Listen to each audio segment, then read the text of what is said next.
No. ¿Qué?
Bueno, pues buenas tardes. Vamos a seguir con este congreso sobre los delitos de odio.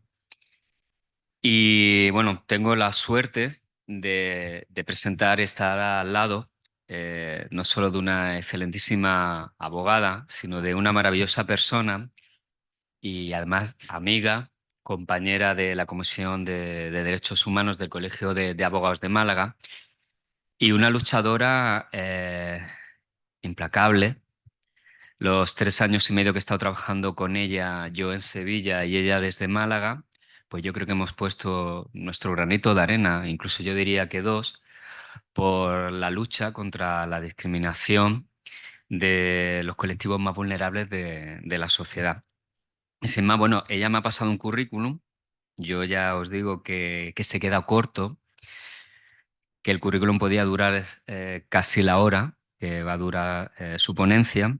Pero vamos a resumirlo como que Charo es abogada, doctora en Ciencias de la Comunicación, presidenta de la Comisión de Derechos Humanos del Colegio de Abogados de Málaga, vicepresidenta segunda del Consejo LGTBI andaluz, especialista en Derecho Antidiscriminatorio, tutora del curso HELP del Consejo de Europa sobre delitos de odio eh, dirigido a la Judicatura, Fiscalía y Abogacía, autora de varias guías de delitos de odio, de todas sus ediciones, de violencia intragénero y del bullying LGTBI.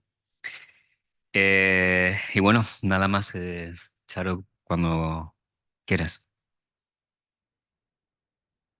Bueno, muchas gracias, Ángel. Y bueno, antes de empezar yo a hablar y a soltar la chapa, pues quería poner un... No, no me gusta lo que voy a hacer, porque voy a hacer publicidad a una marca de refrescos que no nos ha pagado. Porque si hubiera pagado por lo menos. Pero bueno, pero voy a poner esto porque me parece, o sea, cuando hablamos de víctimas de delitos de odio, las víctimas de delitos de odio lo son porque existen prejuicios. O sea, en realidad el delito de odio es un delito que se comete por prejuicios. ¿Eh? Y entonces quería poner este vídeo porque es un experimento que se hizo. Luego, cuando terminemos, voy a poner otro experimento. Cuando termine yo de hablar, voy a poner otro, pero este es un vídeo muy curioso de cómo los sesgos que tenemos hacia las personas, los prejuicios, hacen que tengamos una idea equivocada muchas veces de las personas. Y para gente bueno, que tiene una pedrada, pues el tener esos sesgos y esos prejuicios le llevan a cometer incluso delitos, ¿no? Y esos delitos se llaman delitos de odio porque están cometidos por esos prejuicios. Vamos a ver si esto se oye, se ve, pero se oye, no sé. A ver, aquí, aquí. Y ahora le doy aquí.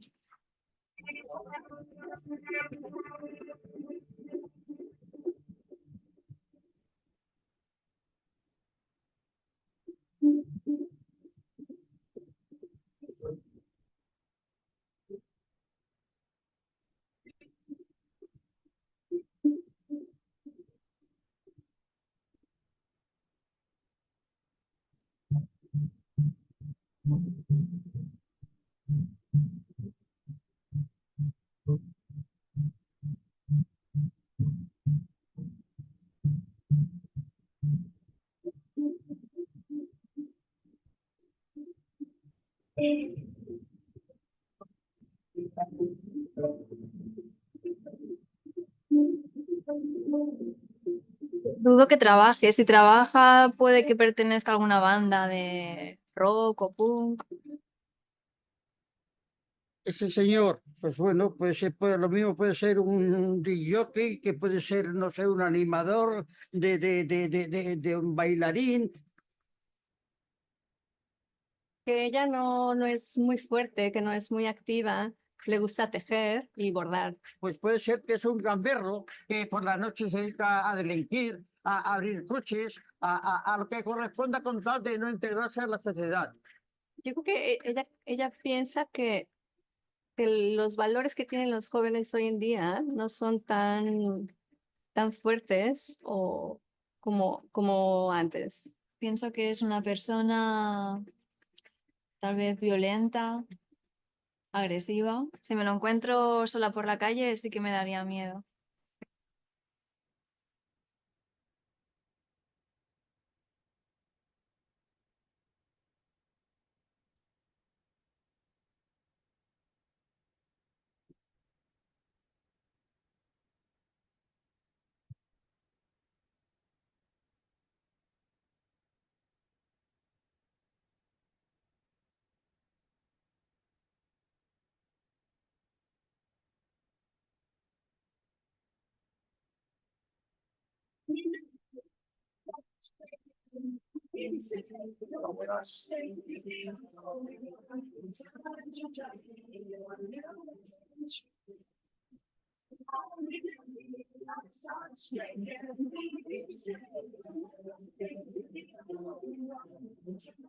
Bueno, soy Santi, tengo curro y trabajo de monitor infantil con niños pequeños de 5 años. Y no soy ni agresivo, ni violento, ni pertenezco a ningún grupo radical. Mi nombre es Antonio Ondó, tengo un grado superior de Telecomunicaciones e Informática. ¡Hostia! No soy artista y tampoco soy DJ. Muy bien. Soy una persona muy activa, me gusta muchísimo la juventud, voy a festivales electrónicos y no me gusta coser. O sea, he evolucionado pues como la juventud.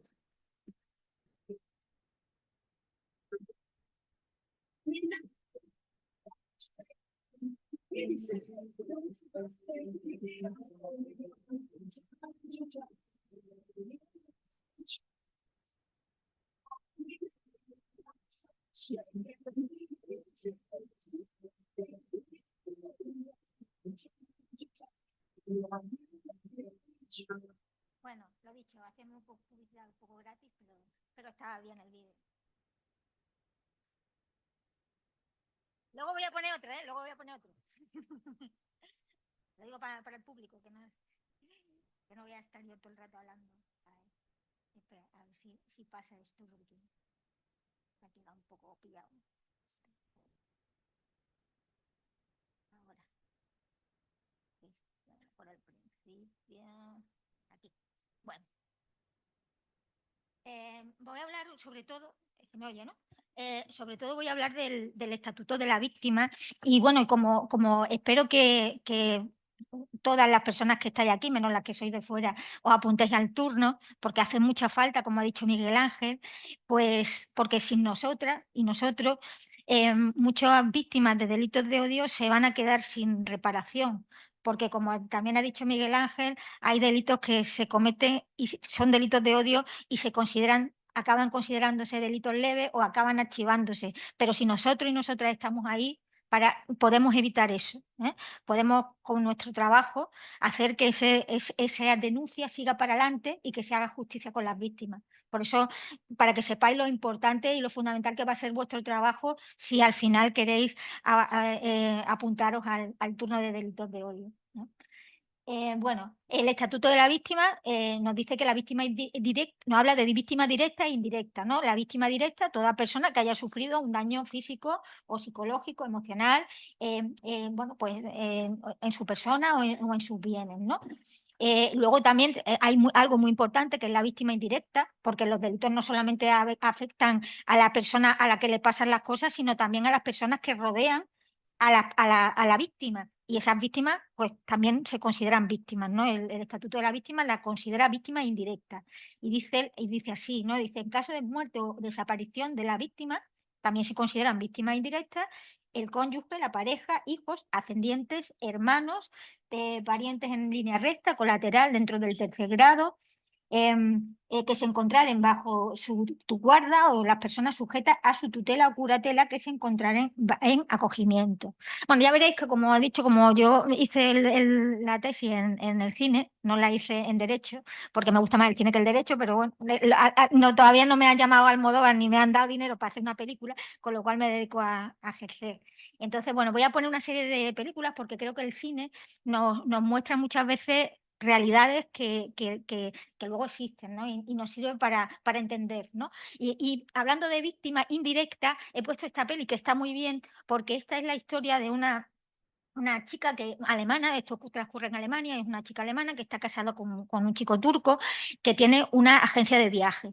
Y entonces un día el niño se le pone malo y como ella trabaja por cuenta ajena, no se puede llevar al niño a trabajar y entonces se lo deja al marido en la agencia de viaje. Pero he aquí que hay un grupo de estos neonazis que sabe que esa agencia de viaje es de un señor turco, le pone una bomba y mata al señor turco y al hijo. Y entonces ella, pues claro, es toda su lucha para que se haga justicia. Detienen realmente a los que han sido, pero hay un juicio donde no se puede acreditar pues la autoría, ¿no? Y al final, bueno, los dejan libres y bueno, pues esa victimización secundaria es la que sufre esta mujer en toda la película, ¿no? Ese sufrimiento. Y también la película nos muestra qué pasa cuando a la víctima no se le resarce, ¿no? Moralmente en su derecho, en este caso a esta víctima secundaria, porque al final ella lo que hace es, voy a hacer un spoiler brutal, como ya he dicho antes, pero se dedica a perseguir a esta gente, ve dónde están y le pone una bomba que los vuela por los aires, ¿no? O sea, que la película está muy bien a pesar del spoiler, pero es que si no lo cuento no tiene gracia. Esta otra película, Tres anuncios en las afueras, no sé si esta película es un peliculón, que trata de... No lo cuento el final. Además no me acuerdo, es que no me acuerdo, no puedo...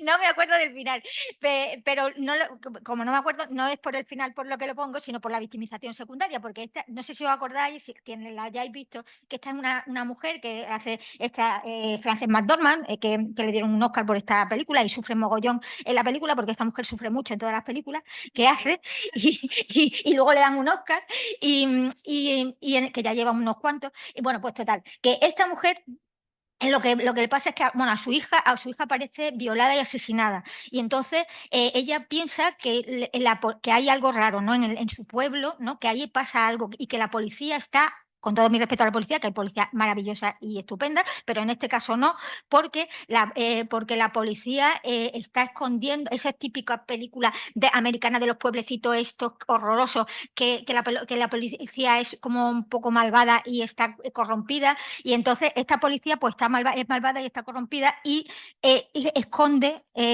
o ralentiza mucho y pone muchas pegas para la investigación. Y entonces a esta mujer se le inflan mucho las narices y pone 3 anuncios en las afueras del pueblo poniendo verde a la policía y diciendo y señalándolas con el dedo, ¿no? Diciendo esto no se resuelve por culpa de la policía, ¿no? Y aquí tenemos otra víctima secundaria, por eso ponía la peli, vaya, no por otra cosa. Bueno, luego tenemos las clases de victimización, que está la victimización primaria, que es el gran daño físico o emocional, psíquico o emocional que sufre una persona como consecuencia de un delito. Y luego algo muy importante y que a mí me preocupa un montón cuando tengo una cliente que ha sufrido, y supongo que aquí a las personas que estáis también os preocupa el sufrimiento de vuestras clientes cuando le atendéis. Y a mí me preocupa hasta cuando reclaman 5.000 euros al vecino, o sea, porque ya sabemos que entrar en el sistema jurídico penal es un sufrimiento para la víctima, o para la víctima o para cualquier persona, o los divorcios, ya sabemos los divorcios, los terribles, ¿no? O cualquier cosa, o que te den el alquiler, o cualquier cosa es un sufrimiento. Pues imaginaros cuando se comete, por ejemplo, una víctima de delitos de odio, el sufrimiento, ¿no?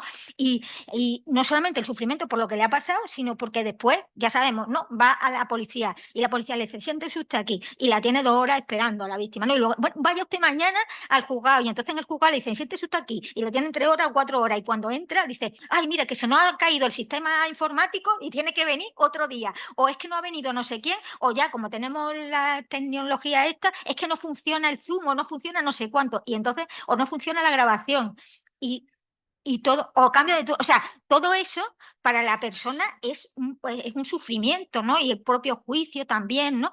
Y esa es la victimización secundaria. Y luego estamos en la victimización terciaria, que es lo que se llama el estigma, ¿no? Cuando una persona comete un delito y después de cumplir su condena, pues tiene esa etiqueta, ¿no? De criminal o de delito que haya cometido, ¿no?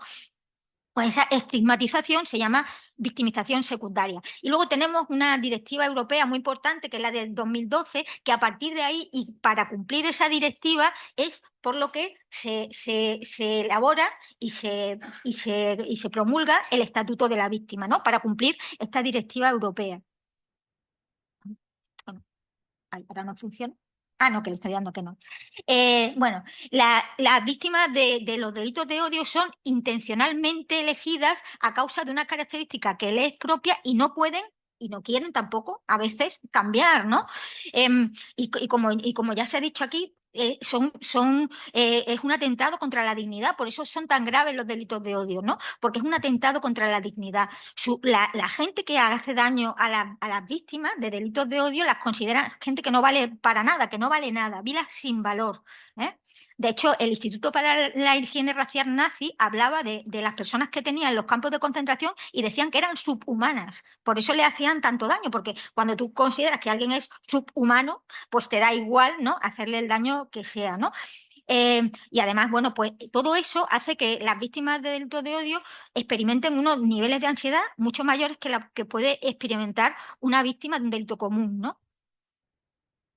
Bueno, aquí os pongo esta etiqueta. Yo esto no lo sabía. Yo le estaba comentando a Ángel que yo, y creo que a alguien más, ¿no? Que yo todo lo que he aprendido de delitos de odio lo he aprendido a base de ir a jornadas, incluso jornadas que me invitaban a mí y congresos, ¿no? Y yo iba con mi libreta, que este año, que hoy se me ha olvidado, pero yo tengo como 4 libretas rellenas de apuntes, que es todo luego lo que yo vuelco en la gente cuando me invitan a algo, porque yo aprendí así, ¿no? Y una de las veces aprendí una cosa que me pareció muy, muy curiosa, ¿no? Por decir algo, y es que yo no sé si sabéis que el mono que aparece en esa etiqueta, la cara es la cara de Darwin.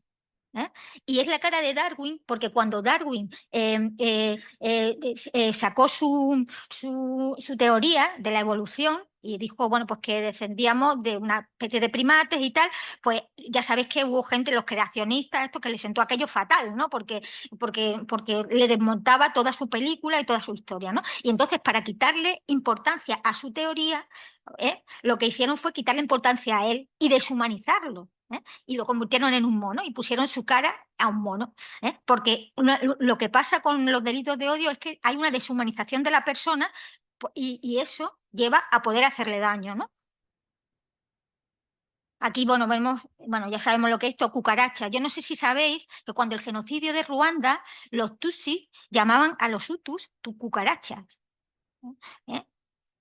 Perdón, los hutus llamaban a los tutsis cucarachas, ¿no? Ya decían las cucarachas tutsi. Cuando tú consideras que alguien es una cucaracha, pues no te da nada coger el machete y empezar a perseguirlo a machetazos, igual que coger el baigón y empiezas a perseguir a la cucaracha hasta que te la cargas, ¿no?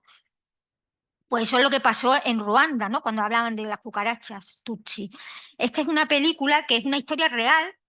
Era un señor que era hutu, pero su mujer era tutsi y tenía un hotel en Ruanda cuando pasa esto, ¿no? Y entonces él, cuando ve que los tutsi tienen que salir corriendo y le persiguen a machetazos literalmente, pues se dedica a acoger en su hotel a toda la gente que iba huyendo de allí, ¿no? Y le salvó la vida a muchas personas, ¿no? Haciendo eso, ¿no? Quedándose con mucha gente, o sea, acogiendo a mucha gente en su hotel. Y ya digo que que es eso, ¿no? Lo que hablaban por la radio era todo el rato las cucarachas tutsi, y ese mensaje, ese discurso de odio del que se ha hablado aquí, es el que cala en la gente y el que hace que, bueno, pues que la gente saliera a la calle con machetes y se cargara a todo el mundo, ¿no? Bueno, estos son imágenes reales, ¿no? De personas que han sufrido, pues estas no son ni víctimas secundarias, Bueno, le pongo esta imagen porque no sé si conocéis a esta mujer, ¿eh? Esta, esta mujer que fue, gracias a ella, porque bueno, pues esta mujer trabajaba como cuidando a un señor mayor y le iba bien, ¿no? Le iba relativamente bien. Pero en esto que el señor mayor muere y entonces ella se queda en la calle, se queda sin trabajo y no tiene dinero para pagar un alojamiento y acaba viviendo en las ruinas de una antigua discoteca donde vivían otras personas inmigrantes. Por aquella época había un discurso muy fuerte en los medios de comunicación y sobre todo en los periódicos que tenían titulares del tipo, bueno, pues muy alarmantes sobre la inmigración. Y entonces eso pues alimentó a grupos radicales que una noche, uno de estos grupos cogió entró en el sitio donde vivía esta mujer, Lucrecia Pérez, y otras personas que vivían allí porque no tenían dónde estar y empezaron a pegar tiros y entre otros mataron a Lucrecia Pérez. Entonces, a partir de ahí es cuando en España se toma conciencia de la gravedad de los delitos de odio, ¿no? Porque cuando a mí me preguntan, a lo mejor para algo, ¿no? Bueno, y esta cosa nueva de los delitos de odio, no, los delitos de odio no son nada nuevo. Los delitos de odio han existido siempre, desde que ha habido personas diferentes. Porque, de hecho, yo recuerdo que en una de esas ponencias que yo asistí, me acuerdo que una de las personas que trabajaba en el Obraxe, que ya no trabaja ahí, del que yo aprendí mucho, pues contó, ¿no? que cuando en la prehistoria el hecho de atacar, o sea, el atacar al enemigo era una forma de defensa, porque ellos veían a otro clan que no conocían de nada y entonces, claro, pues pensaban, van a por nosotros, pues antes que vayan a por nosotros nos lo cargamos, ¿no? O sea, que existen los delitos de odio desde que existe la gente en este planeta, ¿no? Bueno, aquí tenemos una fotografía, precisamente fue un juicio que ganó Carmen, que se personó Camila como acusación popular y esto es en la Plaza Mayor de Madrid, la imagen de la Plaza Mayor de Madrid. Esto ocurrió, no sé si era una Eurocopa o una Copa de Europa, una cosa, o de la UEFA, que vinieron hinchas de otros países y entre ellos del PSV. Y entonces no tuvieron otra cosa que cuando estaban de turismo en la Plaza Mayor, pues vieron unas señoras gitanas que estaban allí y se pusieron a tirarles monedas al suelo para que ellas se tuvieran que agachar y humillarlas, ¿no? Y entonces, bueno, pues Camila se personó en ese asunto y creo que llegaron a una conformidad, ¿no, Carmen? Al final llegaron a una conformidad y se conformaron porque eso es un delito de odio, es una discriminación, o sea, es del libro el 510.2a, o sea, es un ataque a la dignidad de la víctima por quien es, ¿no? En este caso, por su pertenencia pues, al pueblo gitano, ¿no? Bueno, este libro, este Trevor Noah es un humorista que vive, él es sudafricano, pero vive creo que en Estados Unidos y cuenta, o sea, este libro, bueno, lo que cuenta es terrible, pero él lo cuenta que la verdad es que yo me reí un montón leyéndolo, pero lo que cuenta es para llorar, no es para reírse. Este hombre, bueno, pues su madre era negra y sudafricana y su padre era suizo.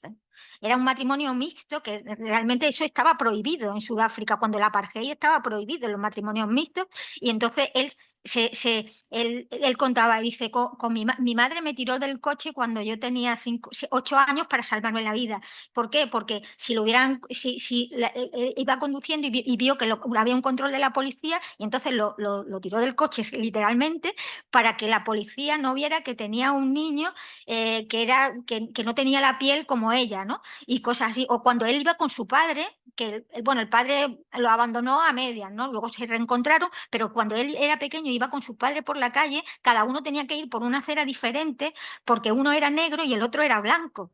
¿Eh? Yo recomiendo mucho este libro porque es un libro contra el racismo, un libro y no es un libro para cortarse las venas ni para morirse de la pena, porque el hombre lo hace con mucho humor, ¿no? Pero te quedas con ese mensaje, ¿no? Y te quedas con ese contexto de odio que existía en Sudáfrica durante la época del apartheid, ¿no? Bueno, esto es cierto, ¿no? Esto es las dos chicas que ellos estaban en el autobús y unos niñatos empiezan a meterse con ellas, empiezan a decirle tortilleras, no sé qué, unas chicas que eran pareja, no sé qué, y entonces una de ellas se vuelve y le pide por favor que la dejen en paz. Y entonces esto, pues se ponen a pegarle y acaban así las chicas, ¿no? Bueno, el Estatuto de la Víctima habla de la necesidad de la evaluación individual de la víctima. ¿Por qué? Porque ya sabemos que todas las personas, como no somos iguales, no nos afectan las cosas de la misma manera. A lo mejor a alguien le pasa una cosa muy gorda y, oye, lo supera y al final pues tiene herramientas, incluso herramientas propias, personales, para seguir adelante. Y a lo mejor a otra persona le pasa algo que no es tan grave y ya se hunde del todo en la más absoluta miseria, ¿no? Entonces, por eso las personas necesitan, y eso lo dice el Estatuto de la Víctima, necesitan un tratamiento individualizado, ¿no?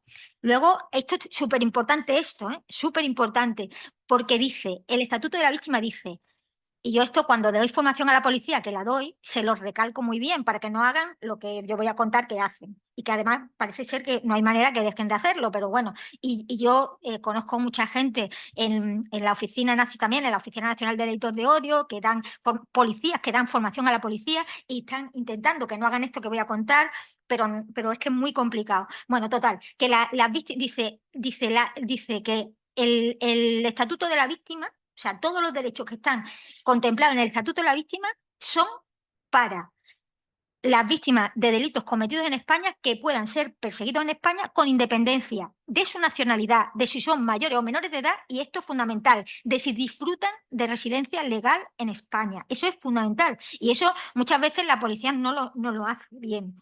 ¿Por qué? Porque cuando una persona en situación administrativa irregular va a denunciar que es víctima de un delito, bueno, por lo que sea, pero en este caso por ser quien es, acaban abriéndole expediente de expulsión porque no tiene papeles. Y eso no puede ser. Ese expediente de expulsión es nulo. Y de hecho se declara nulo. Pero claro, ya sabemos cuánto tardan los expedientes de expulsión, cuánto tardan los juicios. Pues ya tienes tú a una persona 2 o 3 años aquí pensando que la van a echar del país cuando no pueden. O sea, porque es que es absolutamente contradictorio el Estatuto de la Víctima con que te abran un expediente de expulsión. ¿Cómo tú le vas a decir, o sea, cómo una persona que es víctima la vas a proteger si a la vez le estás abriendo un expediente de expulsión? Eso no puede, es que no puede ser, pero sigue pasando, ¿eh? Y de hecho ya digo que todas las formaciones a la policía se les dice que no pueden hacer esto. Yo lo que hago cuando me ven una víctima de delitos de odio que está en situación irregular, le digo que se vaya al juzgado a denunciar. Y si lleva la denuncia por escrito, mejor. Porque en el juzgado no se van a meter en si tiene la situación administrativa que tienen ni nada, ¿no? Bueno, y luego pues aquí llegamos al quid de la cuestión, ¿no? Los derechos de la víctima. Creo que ha sido Miguel Ángel, ¿no? Que ha hablado del primer derecho que a mí me parece un derecho fundamental, que sobre todo si conocéis gente que potencialmente pueda ser víctima o si dais charlas para colectivos vulnerables o si pues sois abogados, abogadas de colectivos vulnerables, el derecho al acompañamiento, pero el acompañamiento no ya por tu abogada, no, por la persona que tú quieras. ¿Por qué? Porque para mí, y además lo he puesto el primero porque para mí el acompañamiento puede ser la diferencia entre que una persona denuncie y que no denuncie. Porque una persona le han pegado, pues yo qué sé, por ser negro, ¿no? Por ejemplo. Y entonces se va a la comisaría de policía, asustado y con lesiones. Y le dicen, siéntese usted aquí. Y lo tienen esperando pues 1 hora, 2 horas. Al final la persona se va. Se va porque está asustada, porque tiene miedo, porque está triste y porque le duele todo el cuerpo o lo que sea. Si esa persona se le permite estar acompañada por quien ella quiera, pero acompañada no es sentarte en la puerta de la oficina de denuncia. Acompañamiento significa que tiene derecho el acompañante o la acompañante a entrar dentro, a estar con esa persona durante toda la declaración, a ir al juzgado, a estar siempre con esa persona. Bueno, pues eso es muy complicado que lo entienda mucha gente y tenemos que hacer que lo entiendan, porque está en los derechos de la víctima. El derecho a la información, pero la información tiene que ser una información clara que la gente entienda, porque las personas ya sabemos que muchas veces no entienden nada sobre todo del lenguaje jurídico, de lo que va a pasar, entonces tiene que ser una información muy clara que la gente pueda entender. Si en nosotros, yo por lo menos cada vez que tengo un juicio y me lío dando vueltas por la sala y no la encuentro, pues imaginaros una persona, si yo me voy siempre, yo cuando tengo juicio para no quedar mal con mi cliente y no perderme, pues me voy un poco antes para encontrar dónde está el sitio y luego ir al sitio y aún así me pierdo, pues imaginaros una persona que es ajena completamente a los juzgados, pues lo primero que hace es que no sabe dónde tiene que ir, ¿no? Y está más despistada que una cabra en un garaje, ¿no? O sea, es completa. Entonces, bueno, pues la información tiene que ser clara y que la gente la entienda, ¿no? Y tenemos pues, como abogadas que vamos a ejercer la defensa de la víctima, hacer que entiendan todo, ¿no? Y luego, bueno, pues una cosa muy importante, bueno, el tema de la traducción-interpretación, el derecho a la traducción-interpretación de aquellas resoluciones que le afecten a la víctima, las más importantes, ¿no? Y luego una cosa que pasa mucho en los juzgados es que no hay intérprete en lengua de signos. No hay. ¿Y quién hace de intérprete? Pues muchas veces es alguien de su familia que entiende lengua de signos, pero lo que pasa es que esa persona entiende lengua de signos, pero no entiende lenguaje jurídico, con lo cual tampoco le va a garantizar completamente sus derechos. Lo suyo sería, según el Estatuto de la Víctima, que igual que existen traductores que saben muchos idiomas, pero también saben lenguaje jurídico, que existieran traductores en lengua de signos que supieran el lenguaje jurídico, porque si no estamos dejando desprotegidas a las víctimas con deficiencia auditiva, las víctimas sordas de delitos de odio, bueno, o de cualquier otro delito, ¿no? Bueno, el derecho a la protección, aparte de pedir orden de alejamiento, prohibición de comunicación, etcétera, asistencia y apoyo por parte de la Oficina de la Asistencia a la Víctima. En Andalucía ya sabéis que es el SABA, el Servicio de Atención a la Víctima de Andalucía. La justicia gratuita, precisamente este turno, y ya lo explico en un ratito cuando acabe, este turno está precisamente para también cuando alguien dice, yo es que no puedo ir con abogado, porque es que yo no tengo dinero, ¿no? Pues para eso estamos nosotros en este turno, porque es que hay la acusación, casi nadie pide abogado oficio para ejercer la acusación particular, excepto las mujeres víctimas de violencia, que ya se lo ponen inmediatamente, ellas no lo piden, es que se lo ponen, ¿no? Pero realmente hay muy pocas personas que sepan que si no tienen dinero pueden pedir abogado oficio para ejercer la acusación particular, que eso es lo que vamos a hacer nosotros en este turno, ejercer la acusación particular en temas de delitos de odio, ¿vale? Bueno, pues recibir información sobre la causa penal, muy importante que la persona tiene derecho a recibir esa información independientemente de que esté personada en el procedimiento, con abogado y procurador. Cualquiera puede ir y preguntar cómo va su asunto. Luego, bueno, pues tenemos participación activa en el proceso penal, pues eso, personarse con abogado y procurador, aportar pruebas, aunque no esté personada en el procedimiento la persona, participación en la ejecución, es decir, la víctima. Eso lo sabemos de violencia de género, sabemos que muchas veces a la víctima le preguntan si le parece bien que le suspendan la condena a su ex, ¿no? O a la persona que le ha hecho, al hombre que le ha hecho daño, ¿no? Pero, esa pregunta, la respuesta no es vinculante, evidentemente, pero se lo preguntan. Bueno, pues según el Estatuto de la Víctima, cualquier víctima tiene que ser preguntada por esto también. No solamente las mujeres víctimas de violencia de género, sino cualquier víctima. Y también tiene derecho a que le pregunten, o sea, a que le requieran su opinión sobre, por ejemplo, el paso de los grados, ¿no? El cambio de grado, después de segundo grado a tercer grado, la concesión de permisos también, de permisos cuando está en sede penitenciaria, también tiene derecho la víctima a opinar. Eso yo creo que nunca se hace, pero bueno, yo nunca lo he visto. Pero luego el tema del reembolso de gastos, ¿no? Los gastos que se le haya ocasionado a la víctima como consecuencia del delito. Y luego algo muy importante que yo es algo que quiero profundizar y que creo que es fundamental que es la justicia restaurativa. Como se ha dicho aquí, es que hay personas que no solamente quieren que lo condenen por esto, que lo condenen porque me ha hecho esto por ser yo quien soy. Yo quiero que ponga eso. Y eso se llama justicia restaurativa, ¿no? Que a la persona se le resalta en su dignidad, en su integridad moral. Eso es la justicia restaurativa. Pero la justicia restaurativa tiene una serie de requisitos. El primero, que sea un delito de los que permite la justicia restaurativa. Por ejemplo, porque ya sabemos que, volviendo al símil de la violencia de género, ya sabemos que la violencia de género no permite ningún tipo de mediación. ¿Por qué? Porque hay una desigualdad de poder entre la víctima y el victimario. Y cuando hay desigualdad de poder, no cabe ningún tipo de mediación. Y en este caso, en el caso de los delitos de odio, se entiende que puede haber esa desigualdad de poder a veces, ¿no? Luego, que quiera la víctima, por supuesto, y que quiera el victimario o la victimaria. Si una de las dos personas no quiere, no se puede hacer, ¿no?, la justicia restaurativa. Bueno, aquí he puesto, bueno, esto no se ve nada, como podéis ver que no se ve, pero es una sentencia de lectura fácil. Pero lo que sí se ve es lo que yo quería comentar. Hay algo que sí se ve. Hay algo que sí se ve y que son los requisitos de la lectura fácil. Y es, como veis, el texto no está justificado.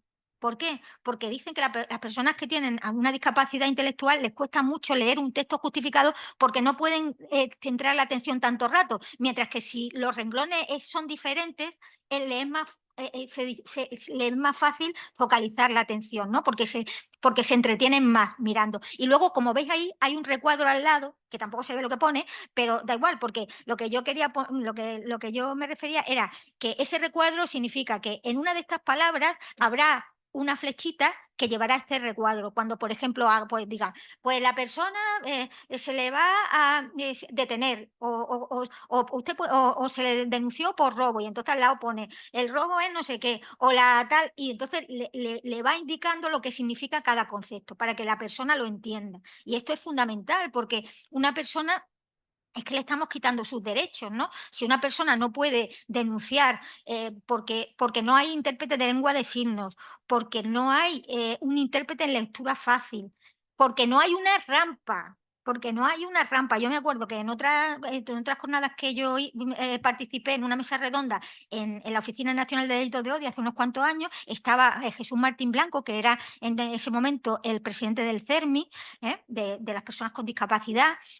Contó que había muchas personas que no denunciaban los delitos de odio que padecían o cualquier otro delito porque no podían subir un escalón, porque la comisaría de policía tenía escalones y no podía subir ni 2 escalones. Y eso hace la diferencia entre que una persona denuncie y que no denuncie 2 escalones, que para cualquiera, para quien la pueda subir, lo sube sin darte cuenta, pero para alguien que no pueda caminar, 2 escalones es la diferencia entre tener un derecho y no tenerlo. Fijaros cómo es de importante el tema, ¿no?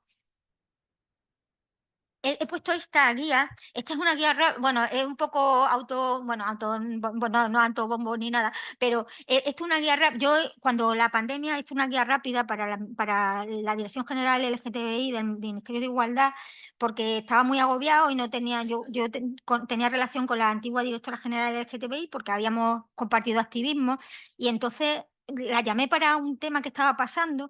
Y entonces me dijo que estaban muy preocupadas porque, claro, al estar encerrada la gente, pues imaginaros a alguien que sufriera LGTBI-fobia en su propio domicilio por su familia.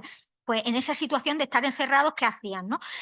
O por el vecino de al lado, ¿no? A mí me llamó por teléfono un chico que me decía que el vecino de al lado estaba todo el rato maricón por la ventana, y eso no incumplía ninguna norma, ¿no? Pero a él lo estaban martirizando vivo todos los días con el mismo rollo. Y yo le dije que, bueno, que la ley, o sea, que el estado de alarma ese le permitía salir para ir a denunciar a la policía. Eso sí lo podía hacer, ir a denunciar al vecino que no hacía más que insultarlo por la ventana, ¿no?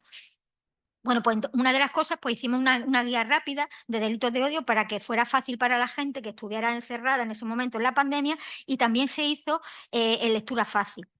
Eso lo podéis poner en internet y os sale, para que veáis cómo es una guía en lectura fácil, cómo se le hace ver a una persona que tiene algún tipo de discapacidad intelectual, pues esto, ¿no? Bueno, quería poneros aquí. Hablando de la justicia restaurativa, esta película es un proceso de justicia restaurativa. Es una película maravillosa, muy dura también, una historia real de esta Ma Isabel, que a su marido lo asesinó ETA por la espalda, y entonces pues ella decide, cuando empiezan, no sé si os acordáis, quienes estuvieran, pues que se iniciaron pues una serie de procedimientos de justicia restaurativa con los presos arrepentidos de ETA en las cárceles, ¿no? Y entonces esta Ma Isabel pues quiere acogerse a esto, ¿no? A esta justicia restaurativa.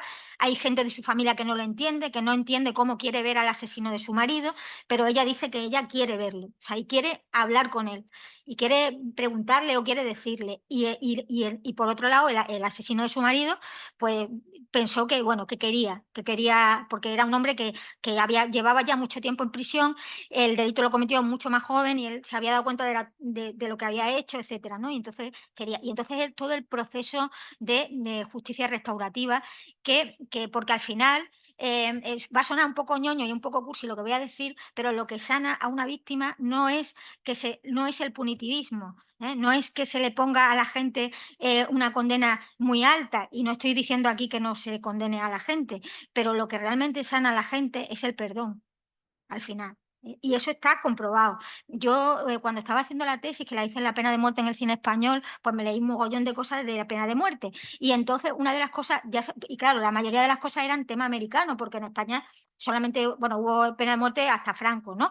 Pero entonces había mucha literatura, sobre todo de psicología y psiquiatría. Y si habéis visto en las películas o en algún telediario, pues tienen la costumbre de permitir a la familia de la víctima ver la ejecución, ¿no? Y entonces yo leí un informe de un psiquiatra que decía, muy resumido, que el hecho de hacer que el hecho de que una víctima secundaria, es decir, la familia de la víctima presenciara la ejecución, no solamente no servía para nada, para curar a la víctima, o sea, para resarcirles nada, sino que retrasaba la curación de la familia, ¿no?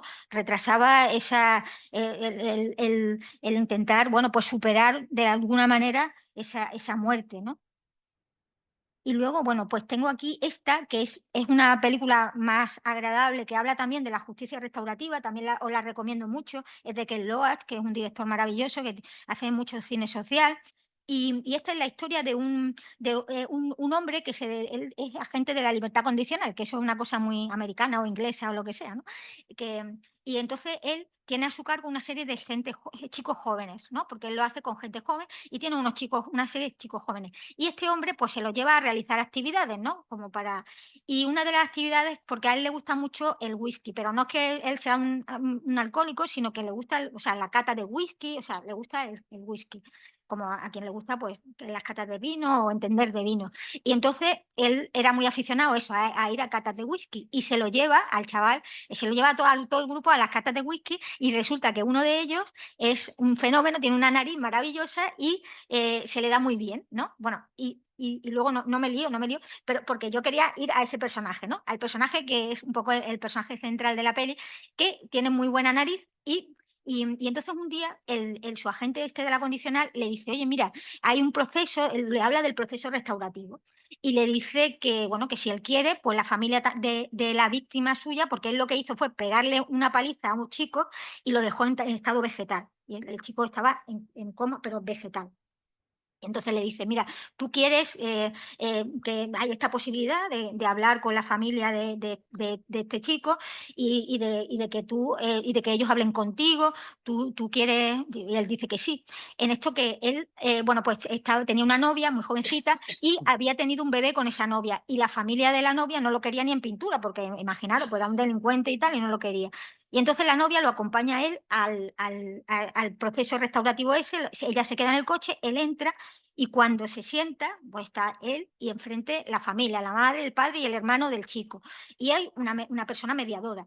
Y entonces la familia empieza a contarle todo lo que pasó el chico y todo lo que ha pasado la familia a consecuencia de la paliza que él le metió a ese chico. Y conforme le iban contando, el chico se le iban cayendo las lágrimas y no hacía más que llorar. Y cuando ya terminan de hablar, la mediadora le pregunta, dice, ¿tú tienes algo que decir? Y él dice que no. Y entonces cuando sale, él está esperando a su novia en el coche, se sienta con ella en el coche y la novia le pregunta qué tal. Y él le dice, si alguien le hace a mi hijo lo que yo le hice a ese chico, lo mato. Sí, hombre, no es para que el hombre matara a nadie, pero sí que es una manera de que él se diera cuenta de lo que había hecho, ¿no? De cuáles eran las consecuencias del delito que él había cometido. Luego, bueno, pues el Estatuto de la Víctima también prevé una serie de medidas para evitar la victimización secundaria, ¿no? Que, bueno, pues que se le tome a la declaración a la víctima lo antes posible. Estos son deseos como el de los Reyes Magos, ¿no? Pero lo ponemos aquí, unificación de todo, lo podemos pedir este año, unificación de todas las declaraciones de la víctima, no hacer que la víctima tenga que venir 40 veces, ¿no? Declaración grabada de la víctima, lo que hablamos antes de la prueba preconstituida, porque imaginaros una persona extranjera que sufre un delito aquí o un delito de odio aquí, pero luego ya sabemos que se va a su país, no va a volver. Ahora se ha implantado un poco el tema del vídeo, sí que se hacen cosas por vídeo, conferencias, pero bueno, en todo caso, pues o las personas que están muy malas, muy enfermas, y se prevé que a lo mejor no llegan al día del juicio, y entonces, bueno, pues se hace también, ¿no? Luego, bueno, pues el acompañamiento, de nuevo, la individualización, y esto se repite por lo que he dicho, ¿no? Porque no podemos tratar a todo el mundo igual, porque a todo el mundo no le afectan las cosas de la misma manera, ¿no? Bueno, pues ya hemos visto que ya se ha dicho aquí que la problemática de los delitos de odio es que es muy difícil denunciar, ¿no? Que no denuncian, que denuncian cuando ha pasado mucho tiempo, que se van, desaparecen del procedimiento, pero no porque se vayan a otro país, sino porque es que se quitan del medio y ya no quieren saber nada de lo que ha pasado, porque ellos piensan bueno, que ya está bien y que el seguir con esto, pues que lo único que le hace es más daño, y en cierto modo tienen razón por el tema de la victimización secundaria, y que no se pueden curar, no pueden pasar páginas si siguen haciendo, ¿no? Si siguen, sin embargo, hay otra gente que piensa que hasta que no haya una condena no pasan páginas, ¿no? Hay gente para todo, por eso era tan importante, ¿no? Luego que tienen miedo a que les hagan daño, ¿no? Tienen miedo a represalias, sobre todo, pues a lo mejor en sitios pequeños, ¿no? Y a lo mejor en un pueblo que es más pequeño, pues ahora si yo denuncio a fulanita o fulanito, pues ahora van a venir a por mí, ¿no?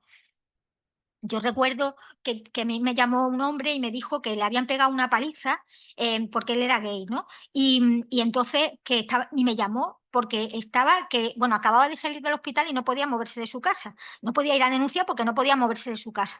Y él no quería denunciar porque resulta que quien le había pegado la paliza eran los hermanos de su novio. Y entonces vivían todos en Fuengirola vivían, y no querían denunciar, porque él decía, es que si denuncio me tengo que ir de aquí. Y él no se quería ir porque él tenía la custodia de su hija, y él decía, es que mi hija está muy bien aquí, tiene su colegio, tiene sus amistades, y claro, si yo denuncio, esta gente van a venir a por mí y yo me voy a tener que ir de aquí, ¿no? Fijaros hasta qué punto, ¿no? La víctima, o sea, no es que no denuncie porque no quiere o porque no sé qué, no, es que hay veces que la gente tiene mucho miedo, ¿no? Y hay que ponerse un poquito en la piel de la víctima, ¿no? Luego, pues, porque a veces hay un deficiente ofrecimiento de acciones, porque la gente no entiende o sea, la gente no entiende ni lo que le están diciendo cuando lo del ofrecimiento de acciones, es que no lo entiende. Y a lo mejor, pues dice que no, o dice lo que sea, pero es que no sabe a lo que está diciendo. Esta importante ¿no? Las víctimas derivadas indebidamente a la opinión del consumidor. Eso pasa mucho con los delitos de discriminación. Cuando a alguna persona la echan de un local, pues yo qué sé, porque es negra, ¿no? O lo que sea, o porque por cualquier motivo discriminatorio, pues a lo mejor lo que hace es llamar, o sea, pedir el libro de reclamaciones, o se van a X, antes Twitter, y ponen verde al establecimiento, cosa que no sirve para nada, evidentemente. Pero a nadie se le ocurre llamar a la policía, a nadie se le ocurre que eso es un delito. Que es lo que tienen que hacer, es llamar a la policía y que se persone allí, que tome nota, o sea, que tome los datos de la gente y ya está. Y a la gente no se le ocurre eso, se le ocurre irse a la oficina del consumidor, con lo cual ya tenemos ahí delitos que se cometen pero no se denuncian, porque van por una vía equivocada, ¿no? Luego, bueno, pues que hay gente que piensa que cuando va a denunciar, pues la policía pues, no tiene una actitud correcta y que tiene a lo mejor una actitud pues, de burla, de risa, ¿no? Luego que duden de la credibilidad del testimonio de la víctima, piensan, es que no me van a creer. También que piensan que la víctima, muchas veces lo que pasa es que la víctima va a denunciar y la policía alguna policía pues no conecta con la víctima porque no conoce la realidad social o la realidad cultural de la víctima a la que tiene que atender, ¿no? Por eso es tan importante la formación de la policía en estos temas de delitos de odio, porque tienen que estar, de hecho, en muchas formaciones pues también se le da pues formación desde el punto de vista de los grupos activistas que trabajan con los colectivos para hacerles ver cómo funcionan, ¿no? Y cuál es su cultura o por qué hacen tal cosa o tal otra, o qué es lo que les molesta, que a lo mejor tú lo haces sin querer o sin mala intención, pero a la gente le molesta, ¿no? Luego, bueno, pues de recurso, esto es mortal de necesidad, recurso fácil a considerar los hechos delitos leves. O sea, esto pasa muchísimo con los delitos de odio. Como no estés al loro, te lo ponen delito leve, pero vamos, rápidamente. O sea, y tienes que pasarte la vida recurriendo cosas. ¿Por qué? Porque las cosas te la pasan a delito leve. Bueno, los insultos ya ni te cuento. Es que a mí me vino una víctima que me dijo que es que había ido lo siento por la policía, pero es que había ido a la policía y le había dicho, esto ya no se denuncia. Y eran insultos discriminatorios, eran insultos discriminatorios. Bueno, cuando hay versiones contradictorias se archivan y no se indaga, que no se valora, por eso se archivan los delitos leves, porque no se valora el bien jurídico protegido, no se valora, pues se dice, si a alguien le han dicho moro de mierda en la calle, pero eso es un insulto, sí, pero lo han hecho delante de la gente, delante de sus vecinos, lo han humillado, lo han abochornado, han atentado contra su dignidad. Bueno, pues ya no es un delito leve, ¿no? La no actuación de oficio a veces, ¿no? El artículo 262 del Código Penal dice los que por razón de su cargo, profesión y oficio tuvieran noticia de algún delito público deben denunciar, ¿no? Bueno, luego, bueno, pues tenemos luego, bueno, pues las víctimas de delitos de odio tienen diferentes idiosincrasias, ¿no? A la hora de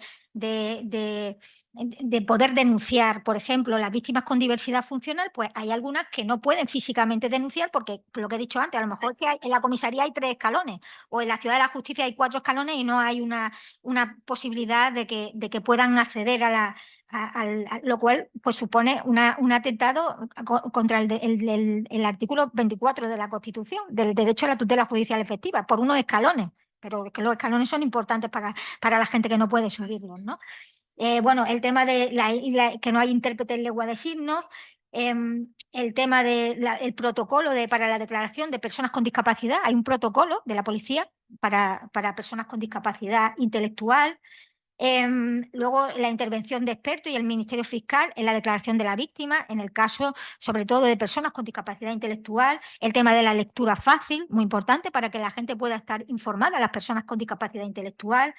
Y luego, bueno, pues la necesidad de adaptar la justicia a las necesidades de las personas, bueno, las personas extranjeras en situación irregular, lo que les pasa es muchas que no entienden el idioma, que no conocen la ley española, que en su país, por ejemplo, la policía no es quien les ayuda, sino es quien les agrede y quien les tortura, con lo cual no se acercan a la policía ni para atrás.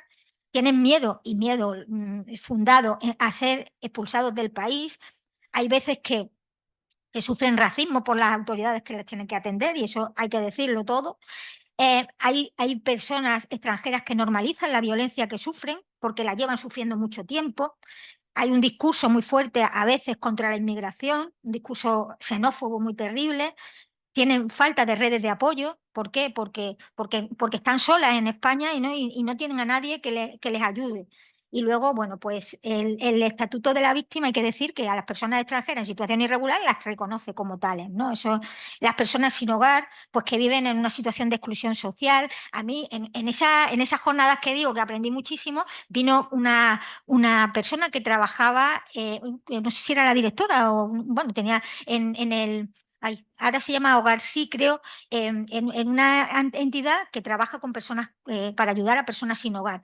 Entonces decía, claro, es que una persona que duerme en un cajero, si tiene que denunciar en la policía, tiene que coger su casa entera para ir a la policía a denunciar, porque si deja ahí sus cosas, cuando vuelve ya no tiene nada. Y entonces no van. Y aparte porque a veces las personas sin hogar pues tienen una serie de patologías que le impiden entender ni siquiera lo que les está pasando, porque tienen adicciones, tienen problemas de salud mental y eso les hace que no tengan recursos como para poder ir a denunciar, ¿no?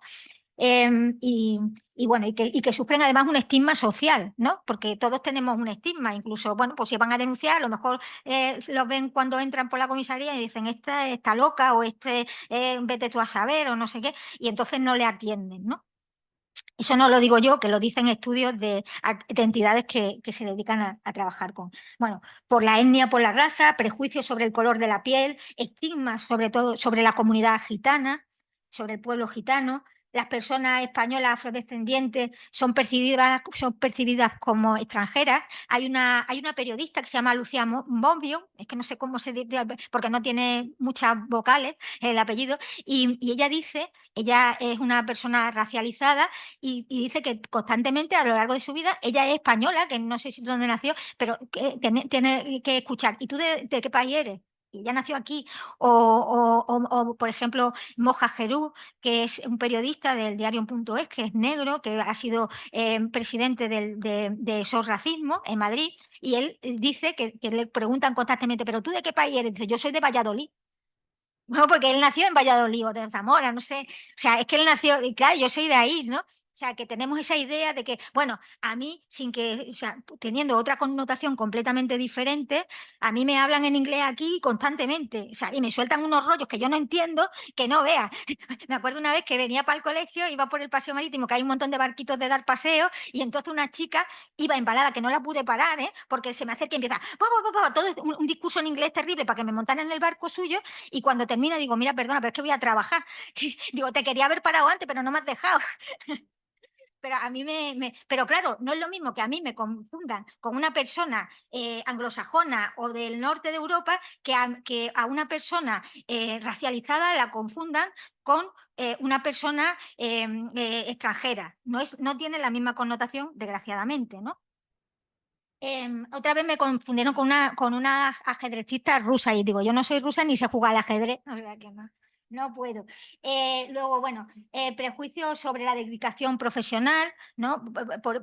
Pues que hay veces que hay determinadas personas que por el aspecto, bueno, yo lo hemos visto en este vídeo, ¿no? Pues piensan que te dedicas a determinadas cosas, sexualización de las personas racializadas. Bueno, hablando de las personas racializadas, pues la dedicación profesional, pues muchas personas racializadas, pues a ellos les dicen que si se dedican a trabajar en servicios de limpieza, con todo mi respeto, y a las mujeres que si son prostitutas, ¿no? A las minorías religiosas, bueno, pues hay un aumento de islamofobia. Las personas musulmanas son percibidas como extranjeras también, les culpan de ataques terroristas cuando los hay.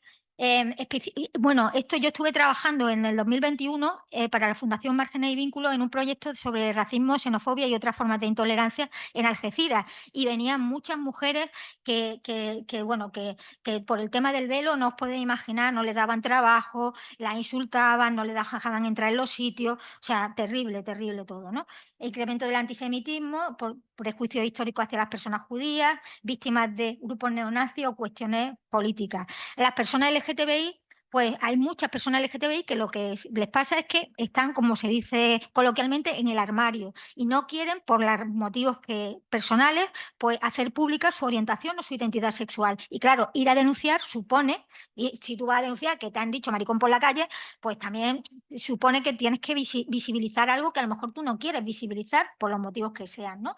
El estigma también que recae sobre las personas LGTBI, normalización de la violencia que sufren, porque hay personas LGTBI que desde muy pequeñitas pues también han sufrido pues insultos, ¿no? Que si marica, que si bollera, que si no sé cuánto, y entonces cuando son mayores ya les tiene que pasar algo muy gordo para que piensen que eso tienes que denunciarlo, ¿no? Homofobia interiorizada. Hay personas LGTBI que piensan o sea, que todo el daño que se le hace se lo merecen, porque es malo ser, su orientación sexual, la diversidad sexual es mala, ¿no? Luego, bueno, pues ahí hace mucha falta pues la formación en diversidad para todo el mundo, ¿no? Luego las personas menores de edad son personas especialmente vulnerables, ¿no? Porque a veces el delito de odio lo sufren por parte de su familia, ¿no? Y pues puede ser que estén en situación de desamparo, ¿no?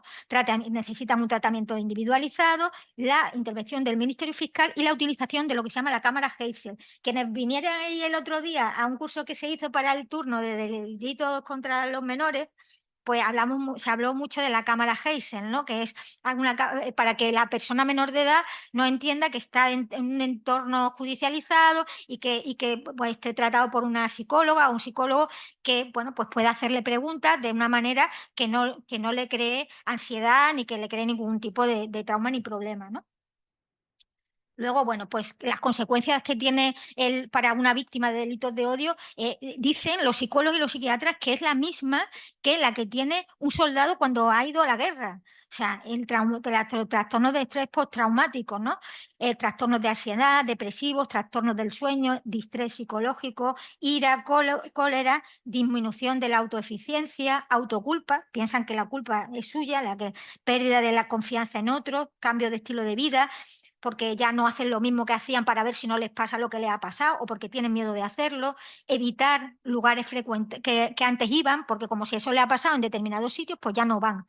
Y luego, pues, ideas de suicidio también, ¿no? Y luego, pues, a la hora de atender a la víctima, algunas cosas que pongo aquí os servirán, otras no, pero bueno, yo lo pongo para lo que os sirva.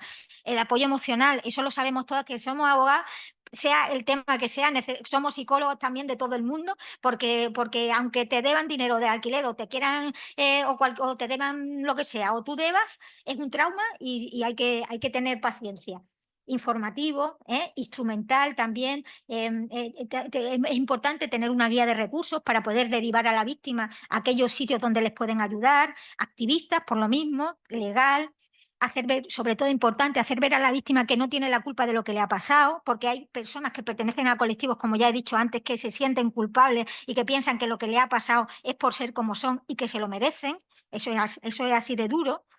Y reconocer sobre todo la valentía de la víctima a la hora de denunciar, ¿no? Empoderar a la víctima, hacerle ver que lo que va a hacer es algo muy valiente, que se le va a apoyar y que tiene mucho mérito al hacerlo. Incluso que cuando es una víctima de delito de odio, decirle a la víctima que lo que ella hace no lo hace solo por ella, sino que ayuda a muchas personas como ella, ¿eh? Es que hay muchos paralelismos entre este tema y la violencia de género, ¿no? Cuando con una mujer maltratada que denuncia, también ayuda a que otras personas, mujeres maltratadas denuncien también. Pues esto pasa lo mismo. Luego, bueno, buenas prácticas, pues voy rápido. Oficina Nacional, está la Oficina Nacional de Delitos de Odio, que mañana vendrá Tomás, que es el jefe de sección de la Oficina Nacional de Delitos de Odio, la red de fiscales delegados, que ya lo ha explicado Miguel Ángel, el interlocutor social de la Policía Nacional, muy importante. En cada sitio, en cada ciudad, hay un interlocutor social de la policía. La de aquí, que se llama Susana, es un encanto de persona. ¿Y para qué están los interlocutores sociales de la policía? Pues son los que hacen de puente entre la sociedad civil, las posibles víctimas y la policía. De hecho, ella hace también reuniones con colectivos para que la conozcan, para que tomen confianza. En la Guardia Civil, aquí de Arroyo de los Ángeles, hay un equipo muy bueno que está súper sensibilizado con el tema de los delitos de odio, y trata muy bien a las víctimas y recibe a todos los colectivos. Os lo digo por si lo necesitáis, que son un encanto de personas. Bueno, hay un sistema, el Overaxe, la red contra el odio, Atento, que es el Observatorio de Delitos de Odio contra Personas sin Hogar, el Observatorio contra la LGTBI-fobia, el informe Raxen, la APSOS Camira, también contra los delitos de odio para poder denunciar, el Pacto Antigitanismo, el Observatorio Antisemitismo, el Observatorio Estatal de la Discapacidad, bueno, el FIR, la prevención, el proyecto Frida también. Esto, bueno, hay una guía de delitos de odio de la Fundación Abogacía Española, que os la podéis descargar. Está, de todas maneras, en el apartado que tenemos, la Comisión de Derechos Humanos, en la página web del colegio, están las guías de la Fundación Abogacía. Hay guías de todo tipo, hay guías para atender a víctimas de tortura, hay guías para atender a víctimas de asilo y a personas que piden asilo, y también hay una guía de delitos de odio, ¿vale? Os lo digo porque está en PDF, lo podéis descargar de ahí, y muchas de las cosas que estoy contando también están ahí, ¿no? Luego, bueno, pues la sociedad, bueno, como he comentado antes, cuando dicen que los delitos de odio son algo nuevo, pues no son nuevos, ¿no? Es algo que siempre ha existido, ¿no? Y sobre todo es muy importante educar en el respeto a la diferencia. La educación es fundamental y sobre todo hay una palabra que a mí me gusta mucho mencionar cuando hablo de este tema, y es la palabra respeto, porque a ti te pueden caer mal las personas de una nacionalidad, te pueden no gustar las personas de una orientación o una identidad sexual, te puede no gustar alguien por quien es, ¿vale? Porque, oye, a mí tampoco me gusta todo el mundo, pero lo fundamental es el respeto. El respeto es lo que hay que inculcar siempre, y si inculcamos respeto, evitamos y prevenimos los delitos de odio. Y como creo que ya estoy acabando, me parece. Bueno, esto es una campaña del fútbol que falta que hace. Y esto lo quería poner también porque esto, hablando de la humanización, de humanizar a las personas, esta película está genial, si no la habéis visto, está muy bien. Está basada en un hecho real. Es la historia de durante la época de Thatcher, que es la época de Thatcher, que hubo unas huelgas mineras porque Thatcher le pegó mucha caña a la minería, ¿no? Y bueno, entonces durante esa época, pues los mineros en Inglaterra, sobre todo los de determinados sitios, estaban muy mal. Y entonces hay un grupo LGTBI, una asociación LGTBI, que el responsable de esa asociación le dice a sus compañeros, le dice, tenemos que hacer algo con esta gente, con los mineros, tenemos que recaudar dinero para ayudarles, ¿no? Y entonces ellos le dicen, pero ¿cómo vamos a ayudar a los mineros si son los primeros que nos insultan y nos llaman maricones y no sé qué, no sé cuánto? Y el otro dice, no, no, no, hay que ser solidarios, hay que ayudarles porque si nosotros lo pasamos muy mal, ellos también, y nos gustaría que nos ayudaran, ellos también lo pasan muy mal y nosotros tenemos que ayudarles. Total, que se dedican con una hucha por la calle y se llamaba gay y lesbianas y gay ayudan a los mineros, se llamaba el movimiento este, ¿no?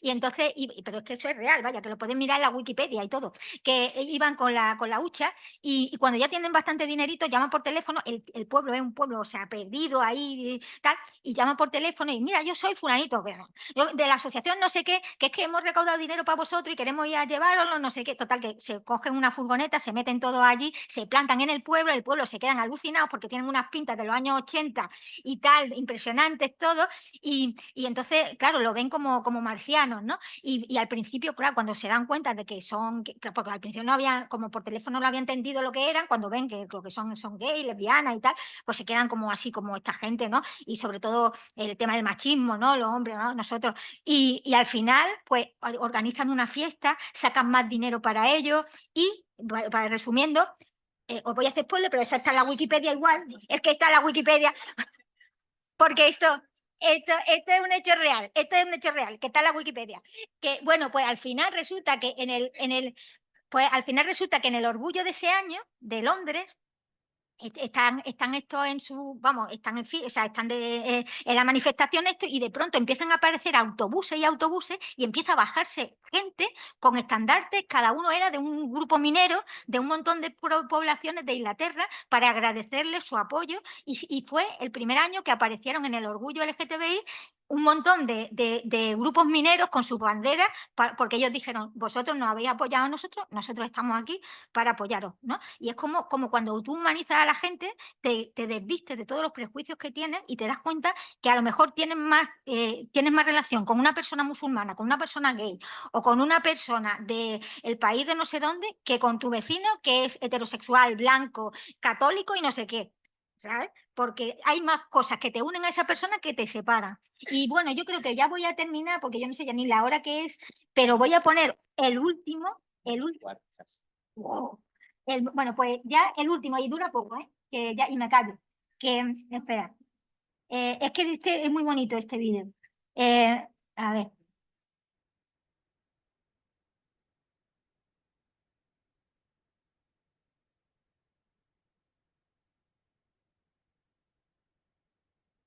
Se me sale. A ver, en vídeos.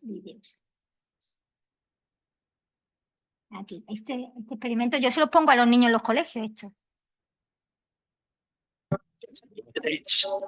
And those who've always been here, the people from the countryside. Un super spoiler ya, a mitad del vídeo, que dura un minuto. It's easy to put people in boxes. There's us, and there's them. The high earners, and those just getting by. Those we trust, and those we try to avoid. There's the new Danes, and those who've always been here. The people from the countryside, and those who've never seen a cow. The religious, and the self-confident. There are those we share something with, and those we don't share anything with. Velkommen. Jeg kommer til at stille jer nogle spørgsmål i dag. Nogle af dem kan godt være lidt personlige, men jeg håber, I vil svare ærligt på dem. Hvem herinde i rummet var klassens klovn?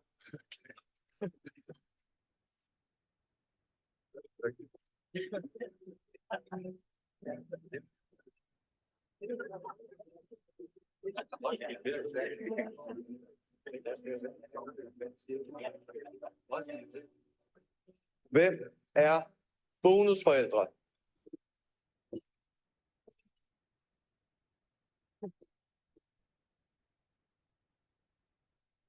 And then suddenly, there's us. We who believe in life after death. We who've seen UFOs. And all of us who love to dance. We who've been bullied.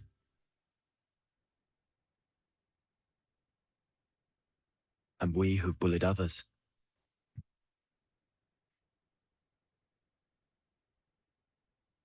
And then there's us, the lucky ones who've had sex this past week.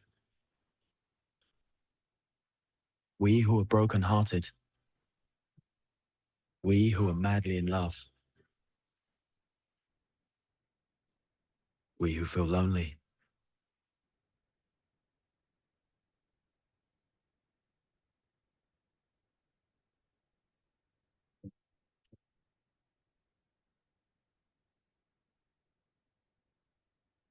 We who are bisexual.